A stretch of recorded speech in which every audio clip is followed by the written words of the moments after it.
Be me, 19, female, live in a house that looks exactly like every other house on the block.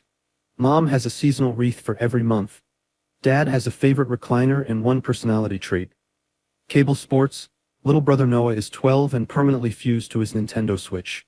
Me, community college gremlin, work part-time at Starbucks. Study something vague like communications, because I'm communicating that I have no plan.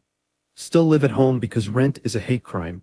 My mom Lisa, 46F, works in HR, loves scented candles, Target and asking so how are classes?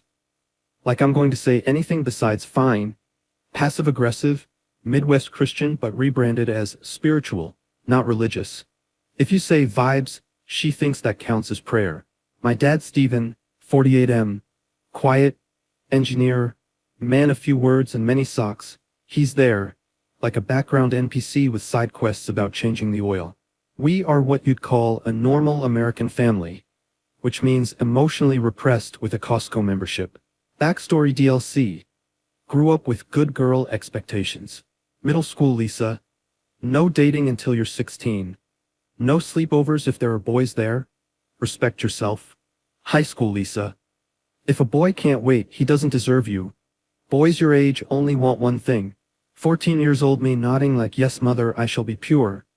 Then going upstairs to write Wattpad fanfics about band members and making my own brain uninhabitable. Intrusive memory. Youth group purity talk when I was 15. Some lady in bootcut jeans holds up a piece of tape. Sticks it to a bunch of people's sleeves. See how it doesn't stick as well anymore? That's you if you give yourself away. Me staring at the tape like, dang, I'm gonna be Gorilla Glue actually. Absolutely not how reality turned out. Fast forward, 19, have shed the I will never phase. Entered my, I have a notes app full of bad decisions era. Boyfriend arc. His name is Ryan, 20M, met in my psych class, he walks in late on the first day. Tattoo peeking out of hoodie, backwards cap, smells like laundry detergent and poor life choices. I immediately develop a crush because my brain hates me. We end up in the same project group, he jokes about Freud being horny and wrong, I laugh too hard, this is my mating call. We start talking. Snapchat? Instagram? Eventually he asks me out, wanna get food after class? We go to Chipotle because he's a man of culture and diarrhea. He's funny, smart in a never does homework but gets B+ way. Tells me I'm different from other girls. Like that's a compliment and not a red flag I framed. We start dating, soft launch on Insta story. His hoodie shows up on my posts. Mine shows up on his. Friends send OMG finally because they could see me drooling for weeks. Sexual tension escalates, obviously we're not dead. Here's the thing. My official stance. Sex positive women should own their desire, blah blah, my internalized guilt. Every time I even make out too hard, I hear the purity tape lady whispering in my head. So my brain lives on this weird seesaw between, I am an empowered adult who can do what I want, and if my mom knew I literally kissed someone she would die. Spoiler. She will find out something much worse. First time we hooked up. Absolutely uncinematic. Weird angle, nervous laughter. Spotify playing too loud on a chill vibes playlist that was not chill. Afterwards we just kind of lay there like nice weather we're having. But we get more comfortable, more reckless, more if my ancestors saw this they'd smack the Wi-Fi out of my hands. We start sending spicy texts, at first it's just dumb flirting, then vague pictures, then less vague pictures, modern romance. Every time I hit send on something risky I have a tiny heart attack, then check 6 times that I actually sent it to Ryan and not my mom or the group chat for my psych class. High school trauma moment. When I was 16 I sent a semi-spicy pic to some dude named Trevor from history class, very tame, still scary, he swore he'd never show anyone. Then his friend accidentally made a joke referencing it in front of me. The math was matting, never fully trusted men with phones again. So when I send Ryan anything I have rules. No face, nothing too obvious, camera angles that could be explained as, I was testing the camera. Delulu safety. Ryan, however, is more documentary filmmaker than minimalist. Likes evidence. Keeps saying, I just want to remember you. Creepy if anyone else said it. Somehow hot when he does. My standards are in hell. Okay, now we get to the fateful night before the couch incident. Day starts normal. Class, Starbucks shift. Lady orders a venti iced caramel macchiato with 12 customizations and trauma behind her eyes. I get cut early. Text Ryan, free tonight. Him. Always for you. Me. Melting like the cheese on a Costco pizza. Tell my parents I'm studying at Sarah's. Translation. I am absolutely not studying and Sarah lives 30 minutes away, so this is a convenient lie. My mom raises an eyebrow, don't stay out too late. Me. Okay. Also me. Plans to stay out too late. Ryan picks me up in his Honda Civic that sounds like it has asthma. We go back to his apartment. He lives with 2 roommates, both gaming in the living room. Barely glance up when we walk in. A plate with something crusted on it has been on the coffee table since at least 2019. We go to his room, door closes, brain switches from daughter to disaster. Everything that happens after that, I'm not allowed to describe explicitly, but picture this. Take every questionable decision 2 moderately horny young adults could make in a short time frame, juice it with the kind of enthusiasm only people with undeveloped frontal lobes have, add a soundtrack of occasional "oh my god" and laughter, and you've got the general idea. There is enthusiasm, gravity-defying positioning, several moments that would get us permanently banned from any wholesome couples subreddit, and at least one incident where my brain leaves my body and watches like, girl, what are you doing? Afterwards I'm exhausted, hair ruined, mascara somewhere near my chin, heart full, body fried, self-esteem doing cartwheels. Ryan looks extremely proud of himself, like a golden retriever that just dragged in a tree branch instead of a stick. We lay there, breathing, staring at the ceiling fan. He kisses my forehead, says, "You're literally perfect." My brain high on endorphins and daddy issues. "Ah yes, soulmate." He asks, "Can I take some pictures? Just for me, I swear. I like seeing you like this." My logical brain. "No, absolutely not, we know better, we have a past, we've seen Euphoria." My delusional brain. "He loves me, what could possibly go wrong? I am the main character." Guess which one wins? We take some photos, and by photos, I mean a full National Geographic limited series of the American college girl in her natural habitat. Nothing that would be allowed on television. Everything that would get leaked if I ever became famous. I laugh about it. If anyone ever sees those, I'm moving to Canada. He says, "No one will, I promise." My trauma memory taps me on the shoulder. I shove it back in the closet. He drives me home late. I sneak in, do the classic shoes off, tiptoe, pretend I was home by 10, walk past my sleeping parents, feel like a spy with way too much lore. I fall into bed, phone on silent, sleep harder than the US government ignoring student loans. Next day, it's Sunday, which in my house equals family couch day. Netflix, football, lazy, everyone in sweats, vibes. I wake up late, stumble downstairs in oversized t-shirt and bun that looks like it lost a fight. Mom on one end of the couch, Dad in his recliner, Noah on the floor playing his Switch. He's yelling at Mario. "Why would you fall like that, bro?" Mom pats the couch next to her. "Come sit. We're watching that baking show you like." It's some competition where people cry over cupcakes, peak family bonding. I sit, grab a blanket, pull out my phone, start scroll ritual. Instagram, TikTok, mindless, my thumb moving, my brain not really there. Note. My mom has this habit. She will casually glance at my phone while I'm scrolling, not full-on snooping, just nosy but pretending not to be mode. I hate it, but also have never said anything because I'm conflict avoidant and stupid. So we're sitting, she's right next to me, close enough that we're sharing an armrest. I see a notification pop down from the top of the screen. Ryan sent 3 photos. My brain registers it, does not, however, connect dots in time. I tap it, just click. No thought, only muscle memory. Gallery opens. Immediately, I am confronted with my own face from about 12 hours ago, in a position that, if you showed it in church, the building would spontaneously combust. Photo 1. Me, clearly post-shenanigans, hair wild, eyes glazed. Expression that can only be described as, "Jesus take the wheel." Camera angle unforgiving, vibes. National Geographic After Dark. Photo 2. A perspective that implies a level of athleticism I did not know I possessed. Limbs, bed, context. You get it. We're not going into detail. Photo 3. The aftermath, like if someone tried to do modern art using regret and poor choices. I freeze. Time stops. My soul leaves my body. Camera shutter sound echoes in my ancestors' ears. Out of the corner of my eye I see my mom's head turn.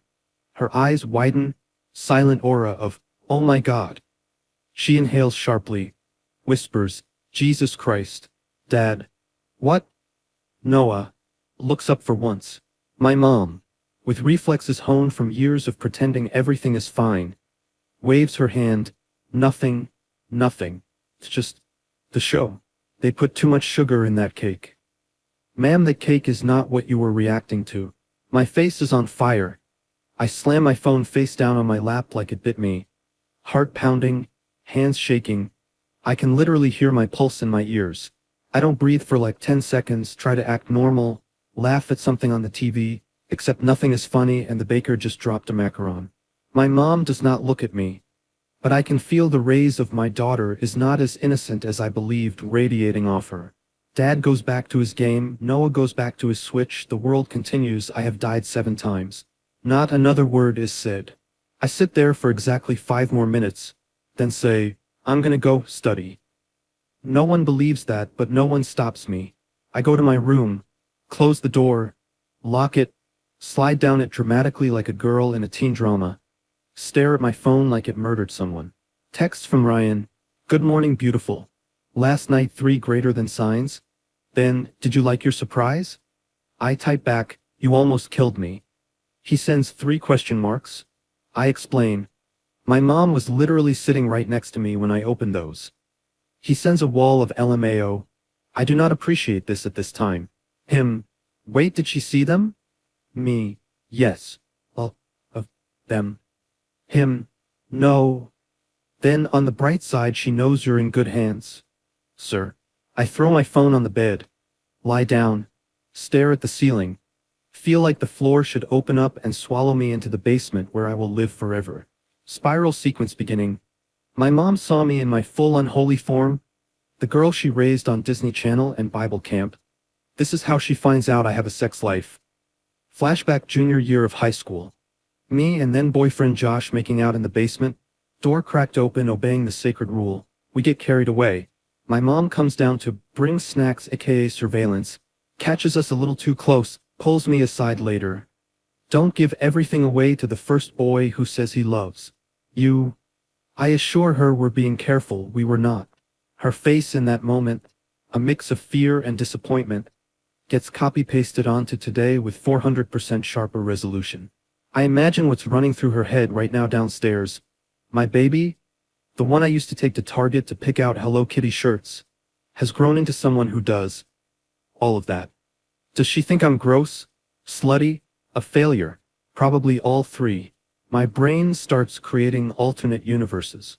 Universe A, I never opened the message on the couch. Universe B, I never let Ryan take those photos. Universe C, I never met Ryan. Universe D, I left my phone upstairs. Instead I'm in Universe X. Raw embarrassment population me. I text Sarah, my best friend, 19F, works at Target. Always has gossip and lip gloss. "You up?" She replies instantly, "Yes, WTF, it's 1 p.m. Right?" I send my mom just saw things, like, everything from last night. She responds, "No context. FaceTime now." I call, she answers, "Face already in tell me everything mode." I explain. The couch, the photos, the whispered "Jesus Christ," the wave off. Sarah wheezes, "This is literally my worst nightmare." Me. "No, it's mine actually." Her. "Okay, but low-key? Iconic. Like she can't pretend you're a child anymore." Me. "I would like to go back to being a child actually. Put me in timeout permanently." We laugh, then I cry a little. She gets serious. "You know she probably already knew you weren't a virgin, right?" Nope. Never crossing my mind. My mom's mental image of me has me in a purity ring and a cardigan at all times. Sarah. She wasn't gonna think you were reading devotionals every night at your boyfriend's house. Me. You're right, but also I hate reality. After the call I decide I need to leave my room eventually for food. Go back downstairs, try to walk normal like my mother hasn't seen me in 4K doing things that would shock my freshman year church friends. Mom is in the kitchen lighting a candle like she's preparing for an exorcism. Smells like vanilla sugar healing trauma. I hover in the doorway. Hey. She says, hey. Silence. Long. Uncomfortable. I consider diving headfirst into the dishwasher. Finally she says, so. You and Ryan seem close. Understatement of the century. I stare at the fridge, yeah. She sighs, leans on the counter. I'm not stupid, you know? Me internally. Absolutely begging you not to finish that sentence. Me externally. Awkward silence. She continues, I was 19 once too. Intrusive thought. Was Jesus watching then too, Lisa? She's struggling, trying to be chill, trying not to scream, trying not to cry, her version of a system overload. She says, I just worry. About you. About what boys expect. About respect. About you being careful. For a second I expect her to go full, you're a disappointment. She doesn't, which somehow feels worse. I say, I am careful. She gives me a look that says, ma'am, I literally saw whatever that was. But out loud, okay. We just stand there, two women separated by 25 years and several thousand miles of sexual repression versus reality. No idea how to talk to each other. She finally says, just remember you're worth more than what a boy wants from you. I want to say, last night I also wanted it from him actually, but go off. Instead I say, yeah, I know. She nods, changes subject, want pizza for dinner? America. Where we avoid emotional breakdowns with pepperoni. For the rest of the day we pretend nothing happened, but everything feels different. Every glance, every good night. My inner monologue is like, congrats. You've permanently altered your mother's mental image of you from kind of innocent to main character in a streaming show she's too embarrassed to admit she watched. The following week, I am hyper-aware of everything I do around her. What I wear, how I laugh, if my phone screen is visible. It's like I'm trying to perform good daughter to combat whatever cinematic universe she saw on my phone. Meanwhile, Ryan thinks it's hilarious, keeps making jokes. Tell your mom I said hi. We gave her a free preview of our OnlyFans. I threaten his life daily, but his casualness also gets in my head, like, why am I dying of shame over something that, objectively, a lot of people my age do? And why does my mom seeing it bother me more than it ethically should when I also post thirst traps on Insta? I start thinking about my whole relationship with sex and shame and how America loves to show sex on screens but freaks out when real girls have it. Intrusive high school memory number 2. 16 years old me. Mom says, if you ever got pregnant, I don't know what I'd do. Voice full of dread. Me hearing, if you ever mess up, you'll ruin everything.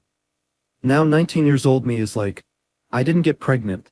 I just did Olympic level intimacy activities and documented them accidentally. Is that better? Worse? Equally cursed? Start watching TikToks at 2 a.m. about sexual shame and religious trauma. One girl says, we were told our worth is in our purity, and then the culture told us our worth is in our desirability. Either way, we're screwed. Me, cool, I have both versions installed. 2 weeks go by. Things calm down. Mom doesn't bring it up again. I don't either. We both silently agree to push it into the attic of things we will never unpack. But it still lurks. Meanwhile, my own chaos continues because, of course, Ryan starts acting weird. Texting less, snapping less, always busy. My brain switches from embarrassment mode to paranoia mode. I start overthinking every dry text. LMAO. My bad. Could be normal, could be the pre-cheating patch updates. I start stalking his socials. He likes some girl Emily's bikini pic. I die. Then gaslight myself. Everyone likes their friends' pics. It's not that deep. Then spiral again. What if he wants someone who doesn't have a mom who's seen that? Finally one night Ryan says we need to talk. Instant anxiety. We meet in his car, classic sad conversation venue. Parked in a Walmart lot because romance is alive. He says, I feel like things have been weird. Me, yeah, same. Him, you've been distant. Me, you've been busy. We do that dance. Eventually it comes out. He feels like I'm ashamed of what we do. I am, but not in the way he thinks. He says, you act like it's just this dirty secret now. Me, my mom literally saw me mid-Olympic routine. Give me a minute. Him, But that's not my fault. Me. You took the pictures. Him. You said yes. He's not wrong, which ruins my ability to be the main victim. We sit there, honestly talking for once, about how weird it is to be 19, trying to be grown while still having parents who pay your phone bill and accidentally see your whole private life on the screen they technically own. He says, "Do you regret it?" I ask, which part? Him. Us. All of it. I think about the fun, the feelings, the nights that made me feel alive, and the crushing shame, the weirdness with my mom, the constant pushing of boundaries I wasn't always sure about. I say I don't regret us. I regret I don't know who I am outside of other people's expectations. Yours, hers, everyone's. He blinks, that was deep, damn. We both laugh, then go quiet. We don't break up that night, we just float in that vague space between this is working and this is a waking nightmare. Weeks later he does end up breaking up with me, for reasons that have nothing and everything to do with that incident. He says, I just need to focus on myself. Then 3 weeks later he's posting with Emily in his hoodie. Jealousy plus embarrassment combo pack unlocked. I see their pics, wonder if he's taking the same kind of souvenirs with her, if she has a mom, if her mom has also seen, if they've had that conversation. I low-key spiral, text Sarah at 1 a.m, do you think I'm gross? She replies, no, you're a normal 19-years-old girl who got caught being a normal 19-years-old girl in a country that wants you pure and hot at the same time. Open Instagram, see a mom influencer posting family photos, caption, my daughter is my angel. I wonder if that daughter also has a hidden folder in her phone labeled, do not open. Wonder if her mom has seen it. Wonder if this is just how it is now. Eventually life just keeps going. I go to class, I clock in at Starbucks, make lattes for women named Karen who complain they taste different than last time. I study kind of, I date again kind of, I send less pictures but not none. My mom still watches shows with me on the couch. Still asks about my day. Still tells me when Target has sales. Never mentions that Sunday. Sometimes I catch her looking at me with a strange expression, like she's trying to reconcile the version of me who used to wear glitter headbands with the girl who, for one horrifying moment, she saw in full hurricane mode on a 6.1-inch screen. I keep waiting for a big talk, the classic about what I saw. It never comes. Instead, months later, we're driving, she says out of nowhere, you know, you can always talk to me if you're confused about boundaries, or love, or anything.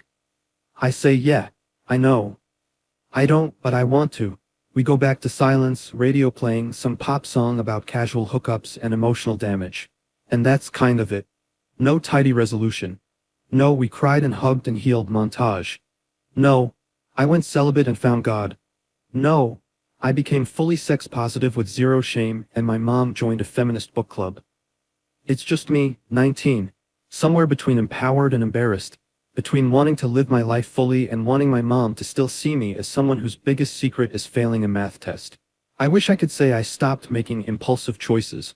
But next weekend I'm probably going to text someone I shouldn't at 1:23 a.m. and say, you up? And pretend I'm fine. Sometimes I re-see those pictures in my mind, the ones from that night, and not in a proud way, more like an out-of-body wow, that's what my mom saw instead of me in my graduation gown. I don't really know what I'm doing with my body, with my life, with any of it. All I know is that one random Sunday afternoon, on a beige couch, between a baking show and a football game, the line between daughter and adult woman shattered for my mom, and I was the one holding the phone. We're both just pretending the screen never lit up. And I keep living, going to class, making coffee, dating badly, overthinking professionally. And every time my mom glances at my phone now, my stomach flips, even if I'm just reading the weather. She doesn't say anything, I don't either. The world doesn't end. Nothing magically gets fixed. No character growth arc plays over soft music. I just get a little better at acting like it doesn't haunt me, and she gets a little better at pretending she didn't see.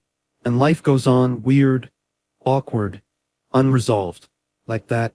No moral, no lesson, just me, my mom, our shared trauma flash drive, and a family group chat that will never ever see my camera roll settings.